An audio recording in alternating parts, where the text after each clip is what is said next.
অলস একটা সন্ধ্যা পার করছিলাম। ছেলের বায়না হলো, মা একটু চিকেন ফ্রাই করে দাও।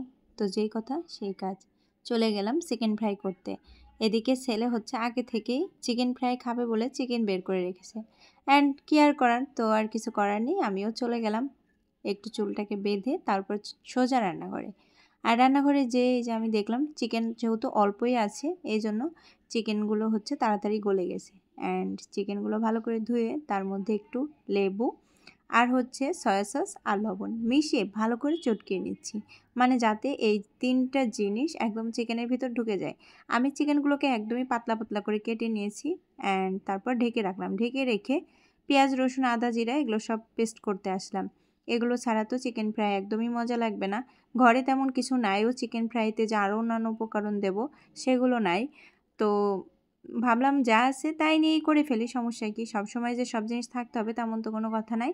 অ্যান্ড এই যে আমি সবগুলো এই যে টুকরা টুকরা করে সব কেটে নিয়েছি, এখন হচ্ছে ব্লেন্ডার করে নেব। ব্লেন্ডার করে নিলে দেন আমার তাড়াতাড়ি হয়ে যাবে, তা না হলে পাটায় বাটতে গেলে অনেক সময় লাগবে। আর এই তো আমার ব্লেন্ডার করা শেষ। একটা টুকরা পেঁয়াজ ছিল দেখি নাই, যাই হোক অনেকটা জল উঠে গেছে, মানে ব্লেন্ডার করেছি যেহেতু জল দিয়ে, এই জন্য জল একটু বেশি হয়ে গেছে। কি আর করা যাবে, এখন এর মধ্যে আমি আবার একটু চিনি দিয়ে নিলাম। আর হচ্ছে দিয়ে নিচ্ছি আমার হাতে তৈরি করা একটা মশলা, যেখানে জিরা, তারপর হচ্ছে ধনিয়া, গরম মশলা, বিভিন্ন মশলা আর কি মিশিয়ে। অ্যান্ড এর মধ্যে দিয়ে দিলাম একটু গুঁড়া দুধ আর দিয়ে দিলাম পরিমাণ মতো ঝাল।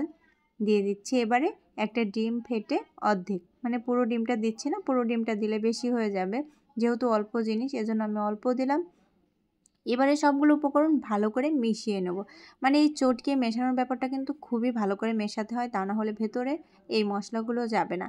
অ্যান্ড মিশিয়ে নেওয়ার পরে এবার আমি পরিমাণ মতো কী দিয়ে দিচ্ছি জানেন, চালের গুঁড়ি। কারণ আমার তখন হচ্ছে বেসন ছিল না বাসায়। আমি তো আগেই বললাম যে আমার বাসায় তেমন কোনো উপকরণ ছিল না, কিন্তু ছেলের আবদার, বাচ্চাদের আবদার আমাদেরকে মেটাতেই হয়, কিছু তো করার নেই। অ্যান্ড এই যে আমি চালের গুঁড়ো দিয়ে এর সাথে গায়ে মাখিয়ে সুন্দর করে একটা চিকেন ফ্রাই করার জন্য রেডি করে নিলাম সুন্দর মতো।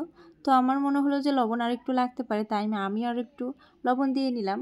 অ্যান্ড আবারও আমি ভালো করে চটকে নিচ্ছি, দেন আমার চটকা চটকি শেষ। এখন আমি ভেজে নেব।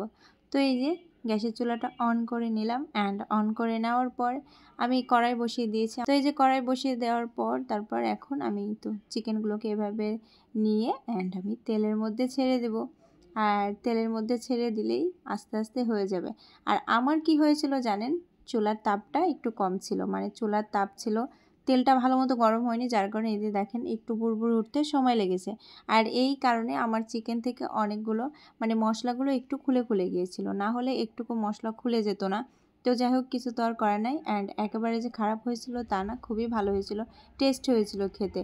আর আমি এই যে সুন্দর করে লাল লাল করে ভেজে নিলাম, অ্যান্ড দেখতে কিন্তু লোভনীয়ই হয়েছে, খেতেও তা। আমার তো আবার চা ছাড়া চলে না, চা প্রেমী মানুষ, তার জন্য চা বানানোর জন্য এই যে আমি চায়ের কেটলিতে চায়ের জল দিয়ে দিলাম অ্যান্ড চা বানিয়ে নিয়ে এই তো আমার এই যে 1 কাপ চা আর তাদের জন্য চিকেন ফ্রাই। মানে মনার বাবা তো তেমন একটা খাবে না, ছেলে আর আমারই। তো এই যে আমার একদম সসটা বাটিতে ভরে নিয়ে এখন চলে যাচ্ছি ছেলের কাছে, ছেলের দিকে পড়াশোনা করতেছিল, দেন এই তো চিকেন ফ্রাই খেয়ে নিচ্ছি সবাই মিলে। টাটা সবাইকে।